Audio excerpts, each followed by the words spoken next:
கர்த்தர் நல்லவர். இந்த 11வது மாதம் காலை வேளையில் ஆண்டவர் சமூகத்தில் கூடி வந்திருக்கிற உங்கள் அனைவரையும் வாழ்த்துகிறேன். கர்த்தர் உங்களை ஆசீர்வதிப்பாராக. ஆன்லைனில் இணைந்திருக்கிற அன்பு உள்ளங்களை வாழ்த்துகிறேன். கர்த்தர் உங்கள் ஒவ்வொருவரையும் ஆசீர்வதிப்பாராக. இந்த மாதத்தில் கர்த்தர் அருமையான ஒரு வார்த்தையை தந்திருக்கிறார். சகரியா தீர்க்கதரிசன புஸ்தகம் 1வது அதிகாரம். சகரியா தீர்க்கதரிசன புஸ்தகம் 1வது அதிகாரம். 1வது அதிகாரத்தின் 14வது வசனத்தை வாசிக்கிறேன். அப்பொழுது என்னோடே பேசின தூதன் என்னை நோக்கி, சேனைகளின் கர்த்தர் உரைக்கிறது என்னவென்றால், நான் எருசலேமுக்காகவும் சீயோனுக்காகவும் மகா வைராக்கியம் கொண்டிருக்கிறேன். கரங்களை உயர்த்தி ஹல்லேலூயா. நான் எருசலேமுக்காகவும் சீயோனுக்காகவும் மகா வைராக்கியம் கொண்டிருக்கிறேன் என்று கர்த்தர் சொல்லுகிறார். எருசலேமுக்காக, எருசலேம் சீயோன் என்று சொல்லும் போது தேவன் வாசம் பண்ணும்படி விரும்பி தெரிந்தெடுத்த நகரம். இதை நான் விரும்பினபடியால் இங்கே வாசம் பண்ணுவேன் என்று கர்த்தர் சொல்லுகிறார் என்று 132வது சங்கீதத்திலே சொல்லப்பட்டிருக்கிறது. கர்த்தர் இந்த வார்த்தையை தரும்போதே தீர்க்க தரிசனமாக தான் ஒவ்வொரு மாதமும் வாக்கு தத்தத்தை தருகிறார். ஒன்றை புரிந்து கொள்ள வேண்டும். நம்முடைய நிலைமையை பார்த்து கண்டும் காணாதவர் போல் இருக்கிறவர் அல்ல நாம் ஆராதிக்கிற தேவன். நம்முடைய நிலைமையை அறிந்து ஆமென், நம்மை குறித்து தேவன் சில காரியங்களை மனதிலே உறுதியாய் நிர்ணயம் பண்ணியிருக்கிறார்.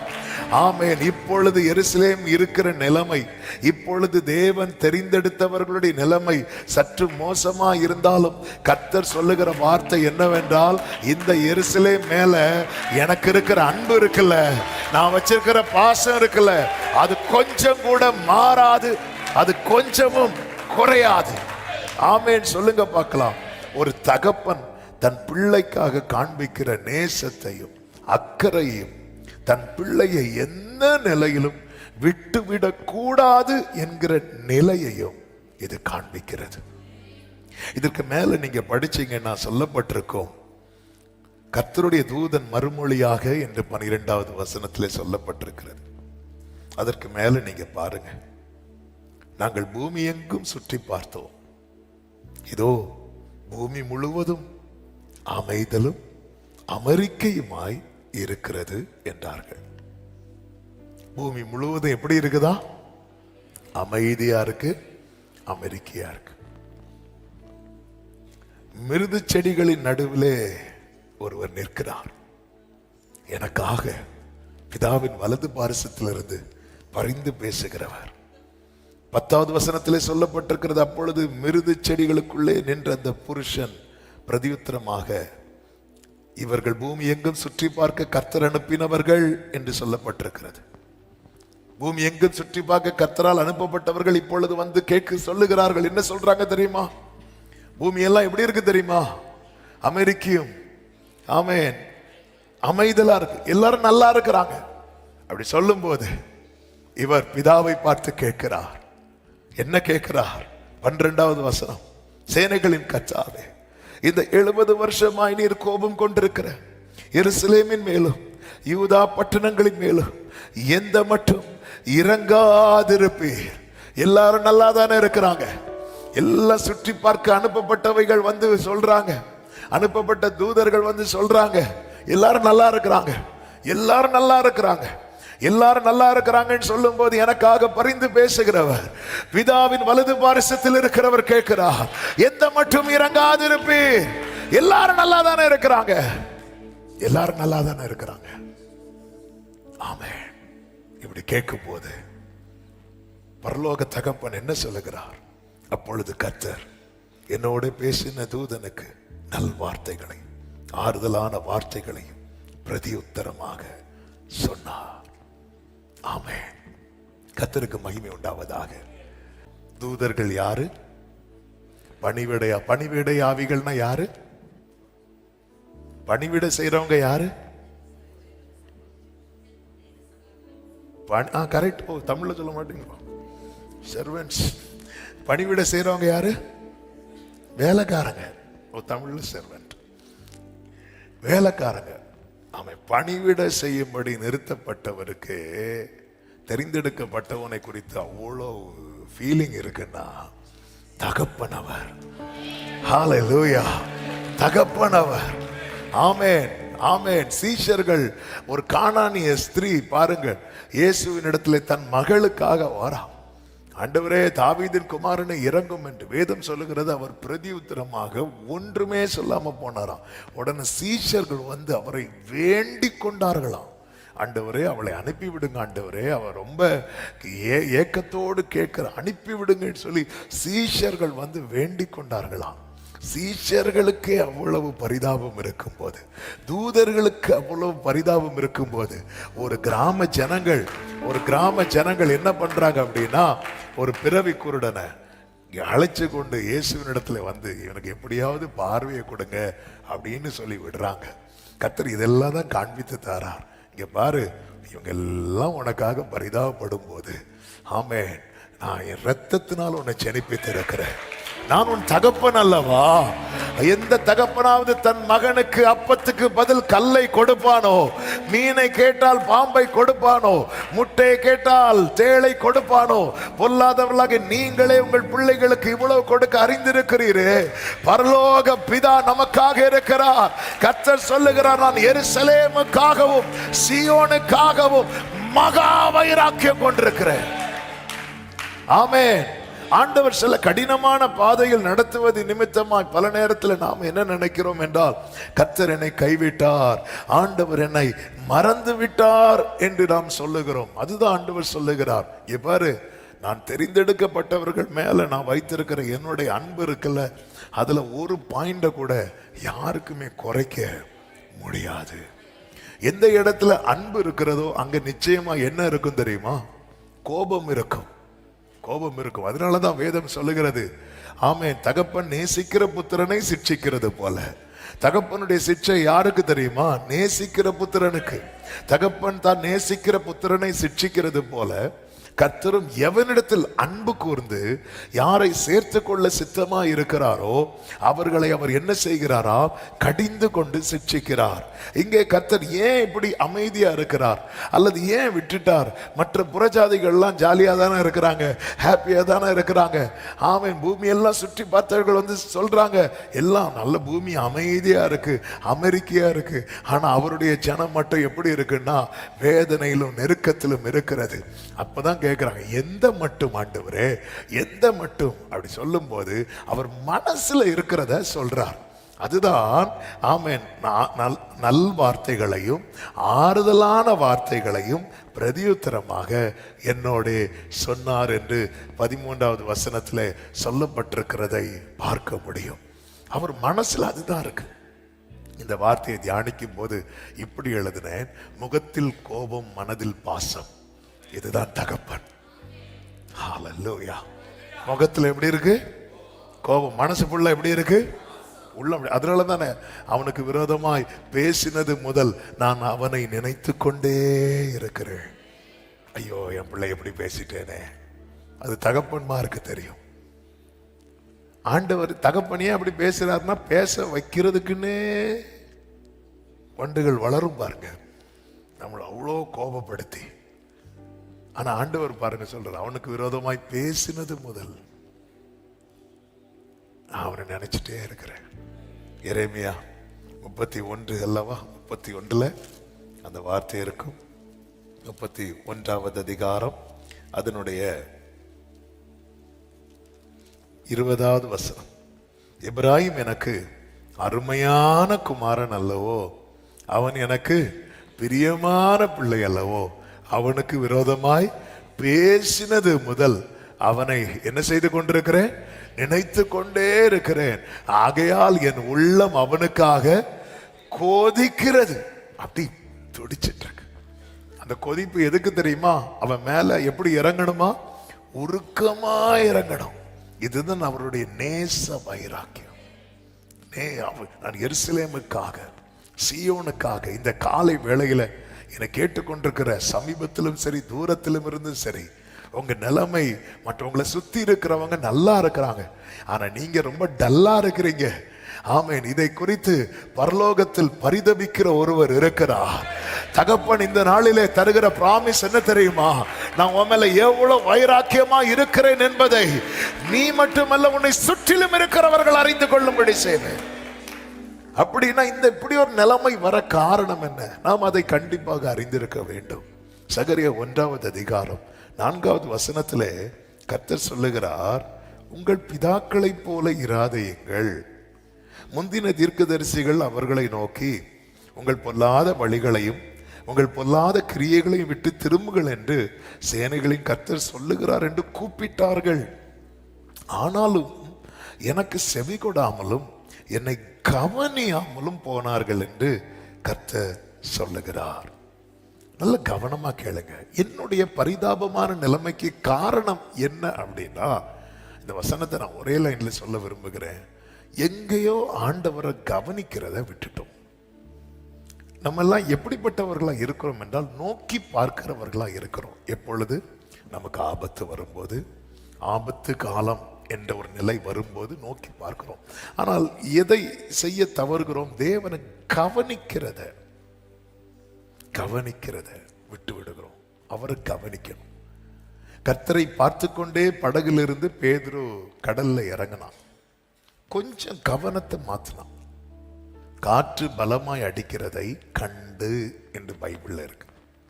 அவன் கண்டு இப்படி பார்க்கிறான். கொஞ்சம் இந்த கவனத்தை மாத்தினான் பாருங்க, அப்படியே உள்ள போறான்.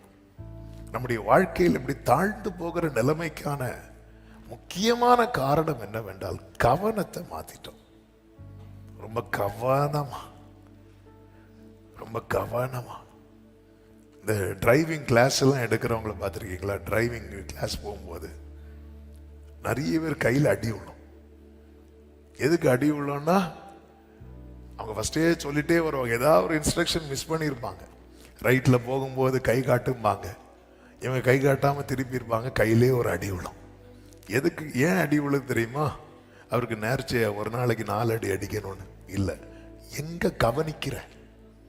அங்க பாரு, பின்னாடி ஒரு பைக் வருது பாரு.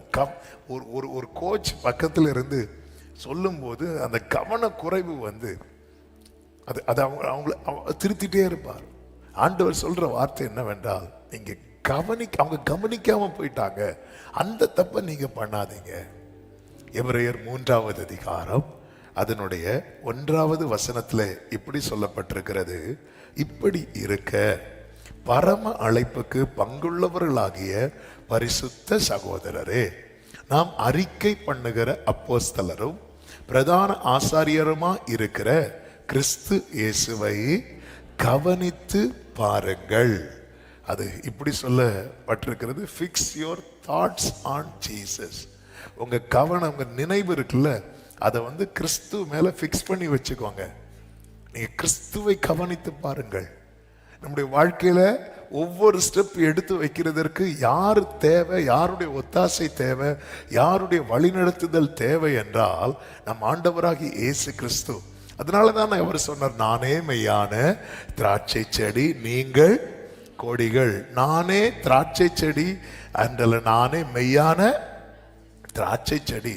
அப்ப நிறைய திராட்சை செடிகள்லாம் இருக்கும் நமக்கு சுத்தி.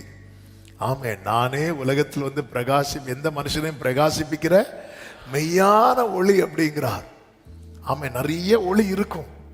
ஆமா, நம்ம அந்த கவனத்தை மாத்திரக்கூடாது. லைட், ஒளி, வெளிச்சம் எல்லாம் வெளுத்ததெல்லாம் பால் என்கிற நிலையை நோக்கி போயிடக்கூடாது.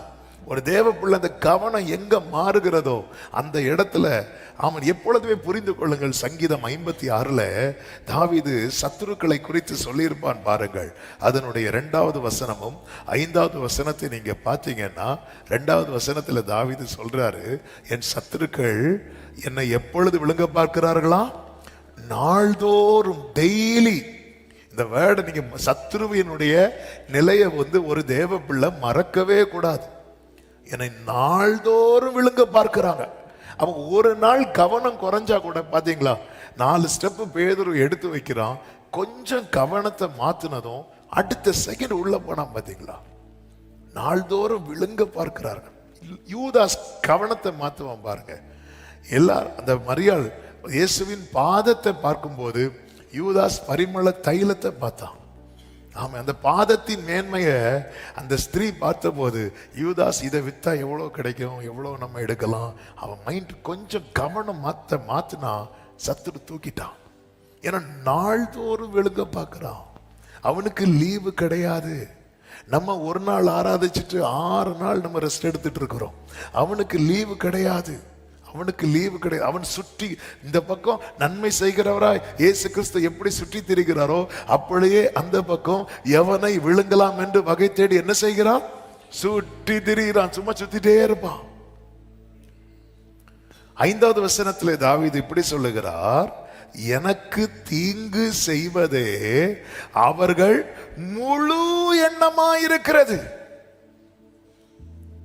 முழு எண்ணமாயிருக்கிறது. எனக்கு தீங்கு செய்வதே அவர்களுடைய முழு மொத்தமா நம்மை குறித்த சத்துருவினுடைய நினைவு என்ன தெரியுமா? தீங்கு தீங்கு தீங்கு தீங்கு தீங்கு தீங்கு தீங்கு. ஆனால் அதே நேரத்தில் நம்மை குறித்த அவருடைய நினைவு என்ன தெரியுமா? எரேமியா 29:11 சொல்லப்பட்டிருக்கிறது, உங்களை குறித்த நினைவுகளை நான் அறிவேன், அவைகள் தீமைக்கு அல்ல, சமாதானத்துக்கு ஏதுவான நினைவுகளே. கரங்களை உயர்த்தி ஆமேன் சொல்லுங்க பார்க்கலாம். என் மேல நேச வைராக்கியம் பாராட்டுகிறவர் நினைவு என்னை குறித்த நன்மை. என்னை பிடிக்காத ஒரு சத்துரு இருக்கிறான். அவனுக்கு ஏன் என்ன பிடிக்கல தெரியுமா? சத்துருவுக்கு ஏன் உங்களை பிடிக்கல தெரியுமா? நீங்க ரொம்ப அழகா இருக்கிறதுனாலயா? ஏன்னா உங்களை அவருக்கு ரொம்ப பிடிச்சதுனால. ஹல்லேலூயா. சத்துரு உங்களை ரொம்ப டார்கெட் பண்றான்னு புரிஞ்சுக்கோங்க, பரலோகத்துக்கு நான் ஃபேவரைட். நம்புறவங்க மட்டும் ஒரு ஆமென் சொல்லுங்க. ஹல்லேலூயா. அதனாலதான் அவன் ரொம்ப டார்கெட் பண்றான். தாவீது சொல்றார்ல, நாள்தோறும். ஏன்னா கர்த்தர் தாவீதை எப்படி கண்டாரா? இருதயத்துக்கு போச்சு முடிச்சு. யோபுவை டார்கெட் பண்ணா பாத்தீங்களா சாத்தான்? ஏன்னா பரலோகத்து டிஸ்கஷன்ல பூமி எங்கும் சுற்றி பார்த்துட்டு வரேன்னு சாத்தான் சொல்றான். ஆண்டவர் யோபுவின் நண்பர்கள் பேரை எதாவது எடுத்தாரா? இல்ல. அவனை என் தாசனாகி யோபுவை கவனம் பாத்தியா அவனை? ஆமே. அதான் வேடிக்கையா சொல்ல, இது மட்டும் யோபுவுக்கு தெரிஞ்சிருந்தா கொஞ்சம் சும்மா இருங்க ஆண்டவரே. நம்ம லவ் நமக்குள்ள இருக்கட்டும், வெளியே ஏன் காட்டுறீங்க? ஆமே. ஏன் சத்துரு இவ்வளவு டார்கெட் பண்றான்? விடவே மாட்டான் பாருங்க. நம்ம வாலிப பிராயத்துல நம்மளை அட்டாக் பண்ண பார்ப்பான். அடுத்து நம்முடைய தலைமுறை எழும்பும் போது தலைமுறை மேல அட்டாக் பண்ண. ஏன் இவ்வளவு வெறி? ஏன் இவ்வளவு பிரச்சனை? ஏன்னா கர்த்தர் நம்மை விரும்பி தெரிந்தெடுத்திருக்கிறார். ஒரு சத்தியத்தை கேளுங்கள், நம்மை குறித்து மொத்த தீமையை நினைச்சிட்டு இருக்கிறான் தெரியுமா? அவன் யுத்தத்துல தோற்றவன். நம்மை குறித்து நன்மையை நினைச்சிட்டு இருக்கிறார் தெரியுமா? அவர் யுத்தத்துல ஜெயித்தவர். அவர் தான் நமக்கு பிராமிஸ் பண்ணுகிறார், நான் எருசலேமுக்காகவும் சீயோனுக்காகவும் மகா வைராக்கியமாக இருக்கிறேன். நல்ல கரங்களை தட்டி ஆமென் சொல்லுங்க பார்க்கலாம். ஆண்டவர் விரும்புகிற வார்த்தை கவனம் செலுத்துங்கள், கிறிஸ்துவை கவனித்து பாருங்கள். ஆமென். இந்த காலை வேளையில ஆமென், உங்க கண்களையும் உங்க கவனத்தையும் கிறிஸ்துவின் மேல். எபிரேயர் 12:1 fix your eyes on Jesus. எபிரேயர் 3:1 fix your thoughts on Jesus. உங்க கண்களையும் உங்கள் கவனத்தையும். சிலர் பார்த்திருக்கீங்களா? பார்த்துட்டே இருப்பாங்க, ஆனா கவனம் வேற எங்கேயா இருக்கும். நான் கேட்கும்போது கூட எப்படி இருப்பீங்க தெரியுமா? கவனம் எங்க இருக்கும் தெரியுமா? வேற. இப்போ 10 பேர் எழுப்பி விட முடியும் எனக்கு, ஆனா நமக்கு அப்ப நமக்கே தெரியுது அப்படின்னா. ஆமென். அப்படி பார்த்துட்டே இருப்பாங்க. பிரைஸ்லாம் சொன்னாலும் ஹலோ, சிலர்லாம் வந்து இப்படி காட்ட வேண்டியிருக்கு. ஹலோ இருக்கிறீங்களா? எங்கேயோ. நம்முடைய கண்களை மட்டுமல்ல, நம்முடைய கவனத்தையும். அதனாலதான் சில டைம் பார்த்திருக்கீங்களா, பைபிள் படிக்க இப்படி எடுத்து வச்சிருப்போம், அப்படியே இருப்போம். கண்கள் வசனத்தை தான் பார்த்துட்டே இருக்கும், கவனம் எங்கேயோ இருக்கும்.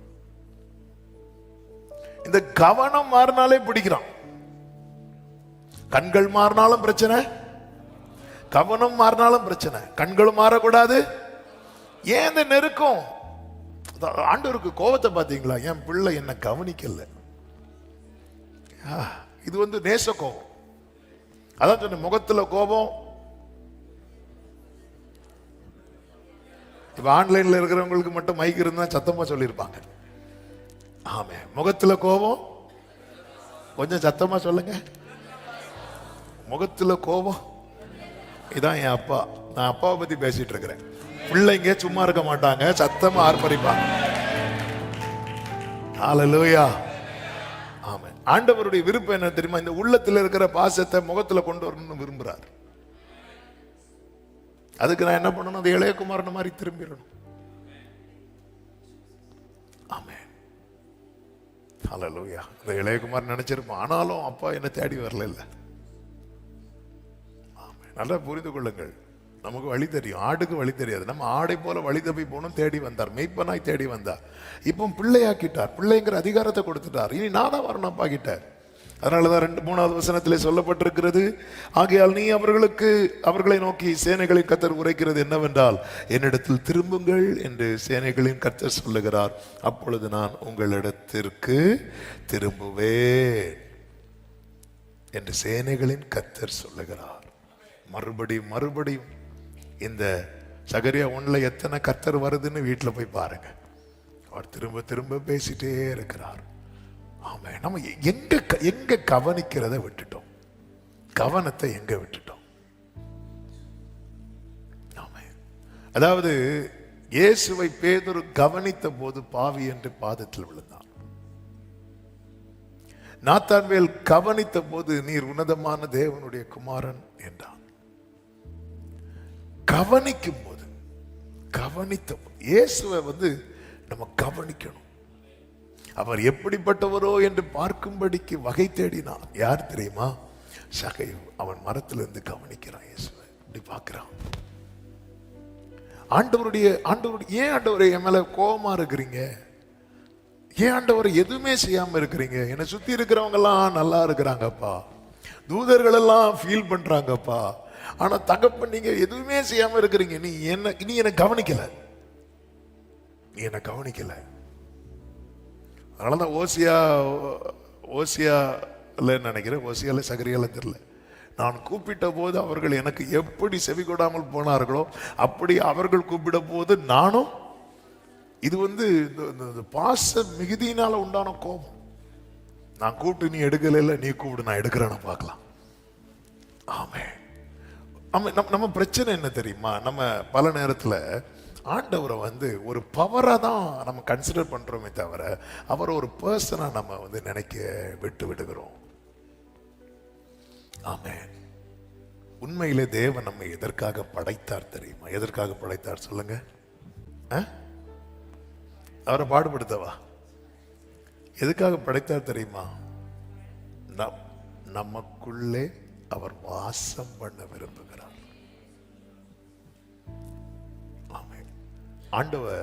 ஆண்டவருடைய படைப்பிலே தெரியும். ஆதாம படைப்பார்ல, படைச்சிட்டு என்ன தெரியுமா சொல்லுவார்? மனிதன் தனிமையா இருப்பது நல்லதல்ல. எஸ், அவர் தனியா தான் இருந்தார். அவர் தனியா இருக்கிறது பிடிக்காம தான் மனுஷனையே படைத்தார். ஆமே, அவருடைய அன்பை காண்பிப்பதற்காக. அது ஆண்டவருக்கு தெரியாத, படைக்கிறதுக்கு முன்னாடியே தெரியாது. அவர் சர்வ ஞானி அல்லவா? அவருடைய ஃபீலிங்ஸை வெளிப்படுத்துறார் பாருங்க. அங்கே ஆதாமுக்கு ஒரு ஏவாளை படைத்து விட்டு எபேசியர்ல இந்த ரகசியம் பெரியது. என்ன ரகசியம்? நான் கிறிஸ்துவை குறித்தும் சபையை குறித்தும் பேசுகிறேன். இதுதான் அதுக்கு பின்னாடி இருக்கிற ரகசியம். ஆண்டவர் சொல்றார், பார்த்து பாரு, எல்லாமே நல்லது, இது மட்டும் நல்லா இல்ல பாரு. இதை மனுஷனுக்கு ஆண்டவர் உணர்த்துறார். ஆனா பாவம் செய்து தேவனை தனியாக விட்டு போய்விட்டான். அவன் தனியா போகல, தேவனை தனியாக விட்டுட்டு போயிட்டான். கெத்செமனே தோட்டத்துல இயேசுவை தனியா விட்டுட்டு போயிட்டாங்க. ஆமென். ஆண்டவர் அதனாலதான் இது ரெண்டு நான் வைராக்கியமா இருக்கிறேன். நீங்க சகரியா முழுவதும் நீங்க போய் படிக்கணும். ஆண்டவர் விரும்புறதே அதுதான். ஆமென். 2வது அதிகாரத்திலே பாருங்கள் 10வது வசனம். சீயோன் குமாரத்தியே கம்பீரித்து பாடு, இதோ நான் வந்து உன் நடுவில் வாசம் பண்ணுவேன் என்று கர்த்தர் சொல்றார். அப்ப இவ்வளவு நிலைமைக்கு காரணம் என்ன தெரியுமா? அவர் இல்ல. அவர் ஏன் இல்ல? நீ அவரை கவனிக்கல. கர்த்தர் நம்மை துதிக்கும்படி ஏற்படுத்தினார். ஏற்படுத்தப்பட்டு துதிக்கிற, ஆனா உண்டாக்குனது எதுக்கு தெரியுமா? அவரோடு வசிக்க. ஆமென் சொல்லுங்க பார்க்கலாம். லேவியராகமம் 26வது அதிகாரம், இந்த ஒரு வசனத்தை வாசித்து நம்ம ஜெபிக்க போகிறோம். லேவியராகமம் 26வது அதிகாரம், அதனுடைய 12, 11, 12 வசனங்களை பாருங்கள். உங்கள் நடுவில் என் வாசஸ்தலத்தை ஸ்தாபிப்பேன், என் ஆத்துமா உங்களை அரோசிப்பதில்லைன்னா, இங்க பாரு, அதான் நான் ஆரம்பத்தில் சொன்னேன், கொஞ்சம் என் மனசு உங்களை வெறுக்காதுப்பா அப்படிங்கிறார். ஆமே, என் மனசுலாம் உங்களை வெறுக்காது. என் மனசு என்ன விரும்பு தெரியுமா? நம்ம சேர்ந்து இருக்கணும். இளையகுமாரன் வந்ததும் வேலைக்காரங்களை தங்க வைத்த இடத்தில் மகனை அனுப்பவில்லை. மகன் அங்க போய் இருந்து சாப்பிட்டுட்டு போலான்னு தான் வந்தான்.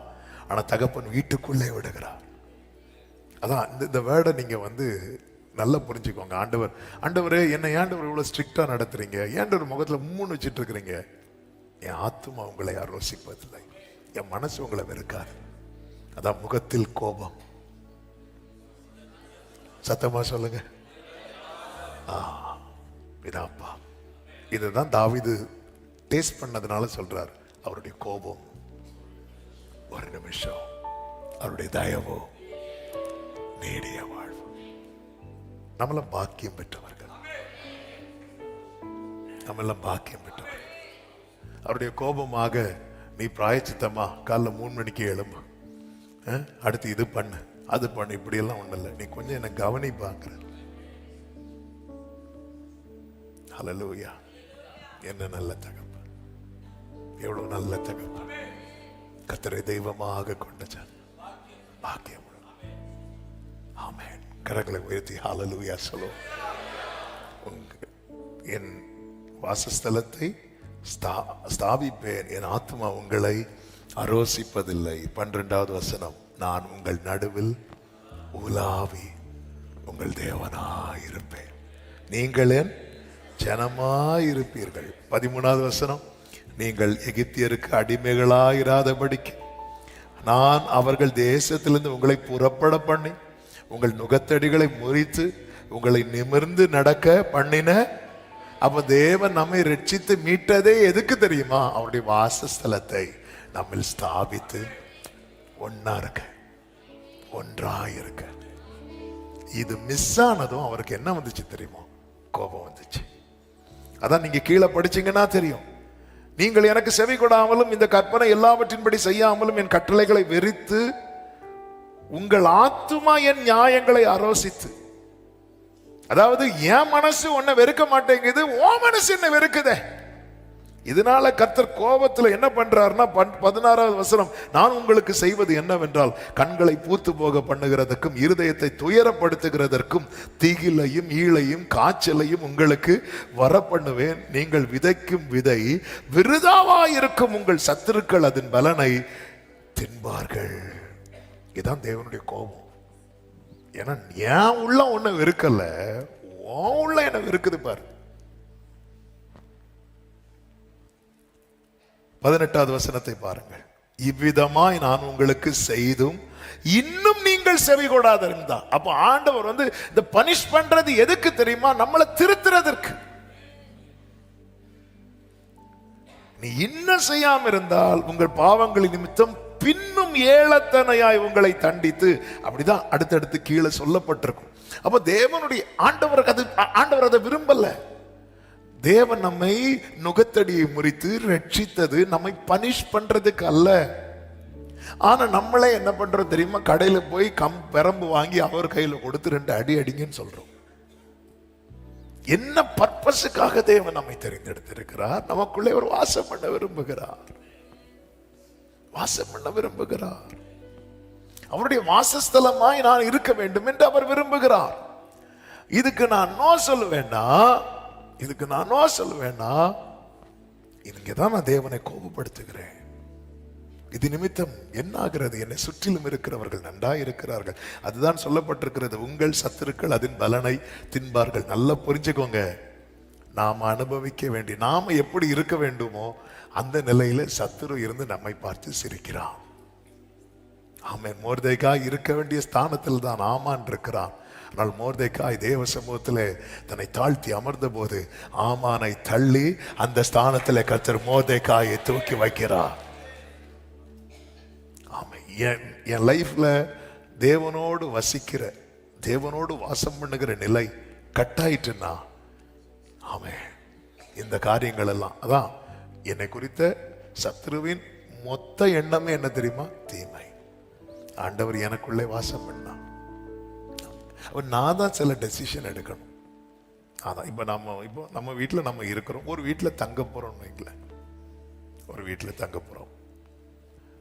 இப்போ மீட்டிங் வெளியூர் போயிட்டு வந்தேன், ஒரு வீட்டில் ஸ்டே பண்ணியிருந்தேன். இப்போ ஒரு வீட்டில் நம்ம தங்க போறோம்னா நம்ம என்ன பண்ணுவோம்? முதல்ல அவங்க வெல்கம் பண்ணி ஃப்ரெண்டு காலில் உட்கார வைப்பாங்க. நம்ம வெயிட் பண்ணுவோம். எதுக்கு வெயிட் பண்ணுவோம் தெரியுமா? நெக்ஸ்ட் நம்மளா போய் என்ன பண்ண மாட்டோம், ஒரு வீட்டில் போய் எங்க ரூம் இருக்கு, எங்க வாஷ்ரூம் இருக்கு, இப்படியெல்லாம் நம்ம போக மாட்டோம். நம்மளை எந்த இடத்துல உட்கார வைக்கிறாங்களோ அந்த இடத்துல வெயிட் பண்ணிட்டே இருக்கும். அவங்க தான் என்ன பண்ணணும் அப்படின்னா நம்மளை கூட்டிட்டு போகணும். இது உங்க ரூம், இது பண்ணுங்க, இதை யூஸ் பண்ணுங்க. அப்போ நமக்கு எந்த ரூம் கொடுக்குறாங்களோ அந்த ரூம் என்ன பண்றாங்க, நமக்கு ஏத்தா போல என்ன பண்றாங்கன்னா நீட் பண்ணி வைக்கிறாங்க. நான் அவருடைய வாசஸ்தலமா அவர் விரும்புறாருன்னா நான் தான் அவரை இன்வைட் பண்ணணும்.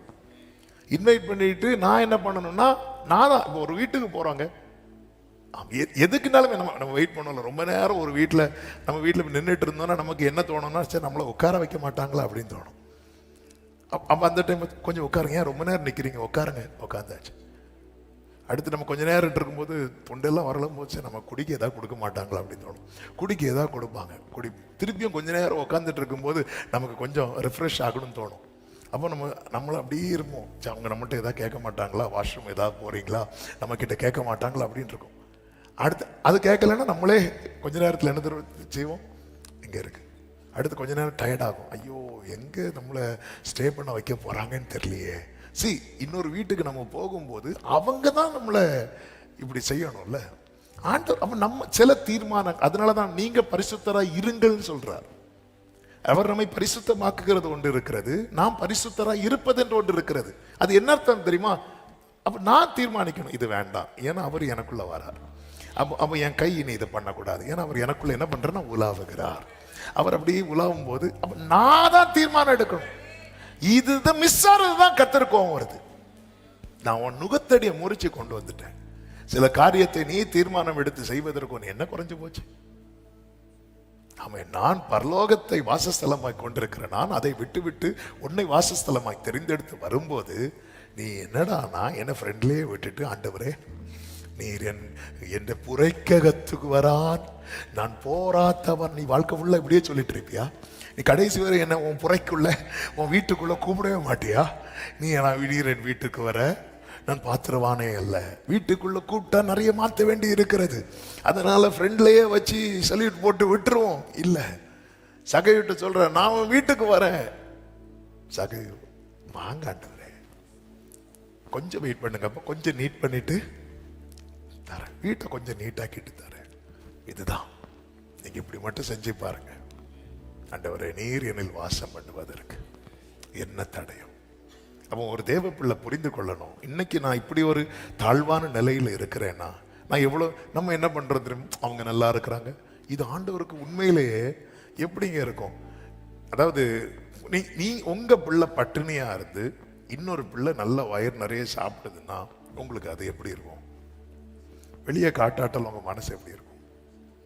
பொல்லாதவர்களாக நமக்கே எப்படி இருக்கும்போது பரலோக தகப்பன் எப்படிங்க இருக்கும்?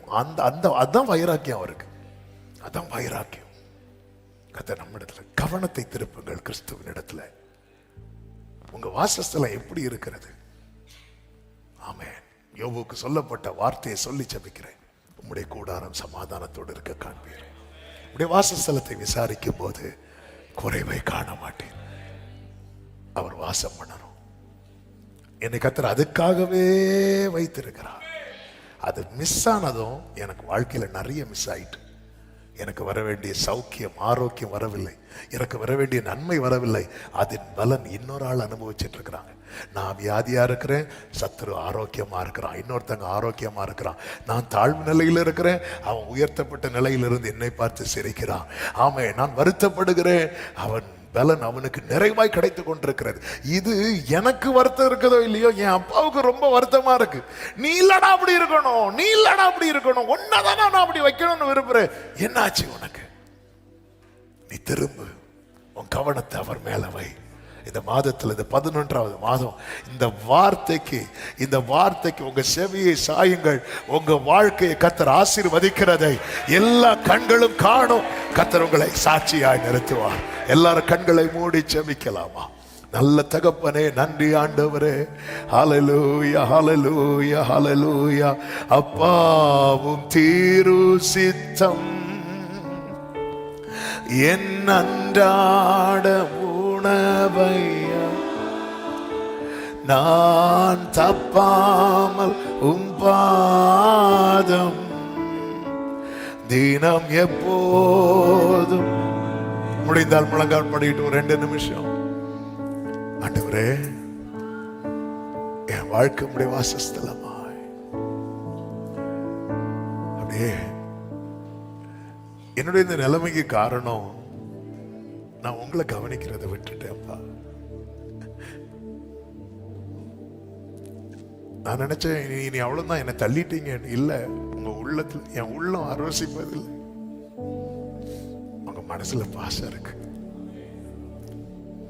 அத கர்த்தர் வெளியே கொண்டு வர விரும்புறேன். ஏன் இந்த வியாதி பலவீனம் இருக்கும், பலனே இல்லை. ஆண்டவர் சொல்றார், நான் உன்னை எதுக்கு தெரிந்தெடுத்தேனே நீ மறந்துட்டியே. என்னுடைய வாசஸ்தலமா இருக்கும்.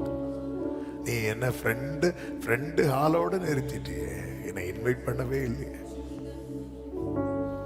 நான் வாசற்படியில் நின்று கதவை தட்டி கொண்டே இருக்கிறேன். வாசற்படியில் நின்று, எனக்கு வீடு உண்டுப்பா, என் பிதாவின் வீட்டில் அநேக வாசஸ்தலங்கள் இருந்தோம், ஒன்ன தெரிந்தெடுத்தேன் பாரு. ஏன் தெரியுமா? எனக்கு ஒன்னு அவ்வளவு பிடிக்கும்.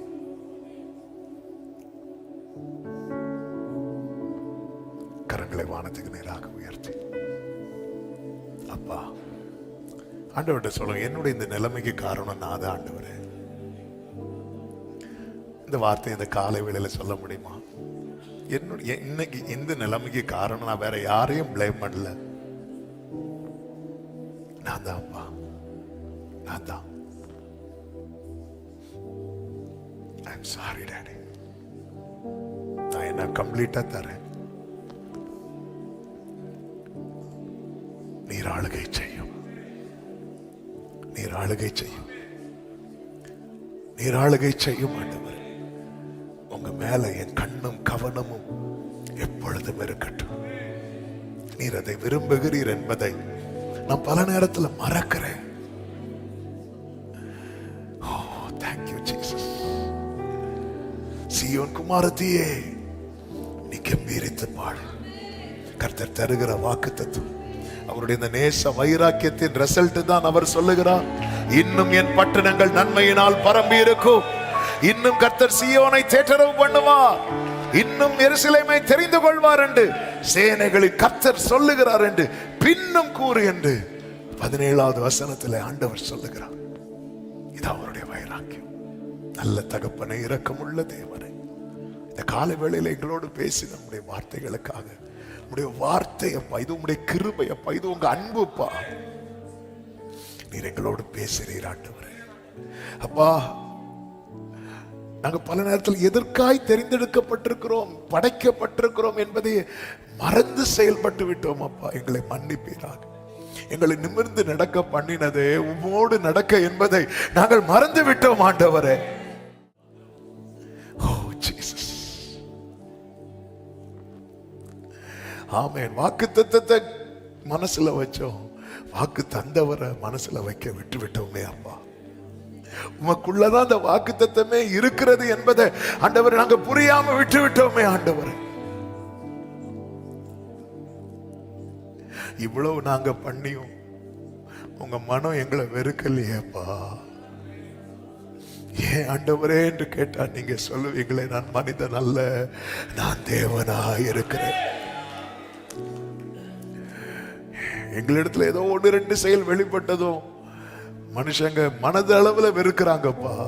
ஆனா நாங்க எவ்வளவோ துரோகம் செய்தும் நீர் முகத்துல சில நேரத்துல கோபத்தை காட்டினாலும் உங்க மனதுல நீங்க எங்க மேல பாசத்தை இன்னும் வைத்திருக்கிற உங்களுடைய அன்புக்காக நன்றி ஆண்டவரே,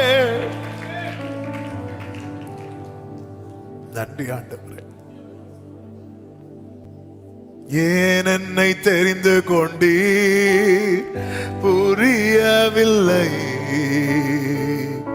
ஏன் என்னை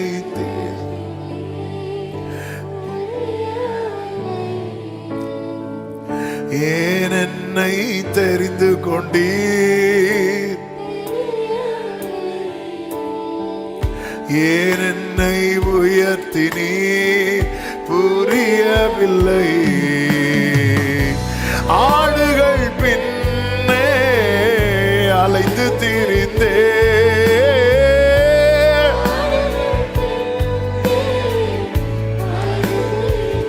ஆமென் அரியணை ஏற்றி அழகு பார்த்தே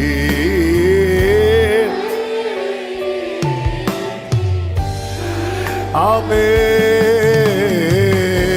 நான் கண்ட மேன்மைகள் எல்லாம் உக்கரத்தின் ஈவு, நான் பார்க்கும் உயர்வுகள் எல்லாம் நீரிந்தும் தயவு.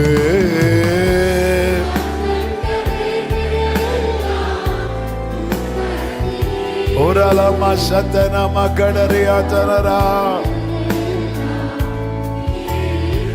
ஆமென் யாரும் அறியாத என்னை தேடி வந்தவரே, தூக்கி எறியப்பட்ட என்னை தூக்கி எறியப்பட்ட வேண்டும் என்று சொல்லி சேர்த்து கொண்டவரே, அழகான கண்கள் அழகான முடிந்ததென்று நினைத்தனா